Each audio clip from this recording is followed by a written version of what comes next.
Ken Trahan with New Orleans VooDoo head coach Dean Cokinos. And Dean, first of all, congratulations and welcome to town. Thanks. I'm excited to be here, Ken. You know, you've coached against the VooDoo, so you know this franchise. You coached in this building.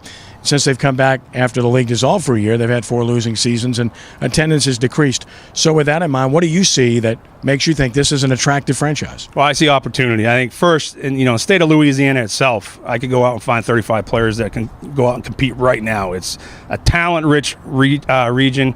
I think number one in arena football, you got to have good players. So I think it's very attractive for players to come play here. Coming off, like you said, not a lot of success. For me, that's opportunity. We can rebuild this from the ground floor up. I think you have a lot of passion in this city. I think we're going to get a lot of community support. I think you combine those things, and it's going to be a fast track to success for us. When you look at the league in its current state, how easy is it to get well fast under the current rules? I think it's a lot easier than it was in the old AFL when I worked with the Cats. My years in Georgia was kind of under the new business model, and there's so much turnover year to year. You really want players coming through and leaving. You want to use this as a stepping stone for guys to play in the Arena Football League and move on to NFL or CFL. At least that's always been my approach. It's a win-win. You come play for me, we're going to move you up. At the same time, we're going to win a lot of football games. So I think for us, it's a fast turn, and you can create a competitive environment right now. And I think that's the key right there. You look at roster, you've already signed quite a few players. Yeah. You're familiar with the previous roster. You have some NFL experience as well. So it's kind of a cherry pick situation where you're going to go across boundaries to get players. Oh, yeah, no doubt. Here's the deal, Ken. So player personnel is year-round. It's 365 days a year, okay? It's never-ending. Our goal is always to get better, to be competitive and create depth. So I think the roster continuously changes.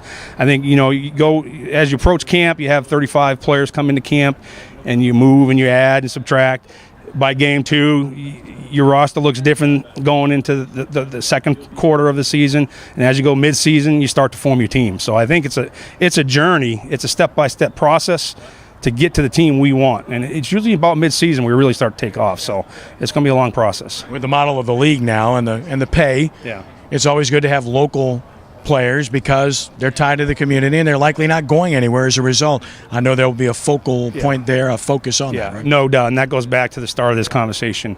That's an attractive reason to be here. There's so much local talent here, which under this new business model is very important. It's actually vital to your success in the Arena Football League now, because you got to have the ability to have local guys here at will, and I think we have a tremendous amount of talent that we can pull from here. So I'm excited about the guys. We'll have an open tryout November 15th, so we're going to invite a lot of local talent to come in here and give them an opportunity to earn a job.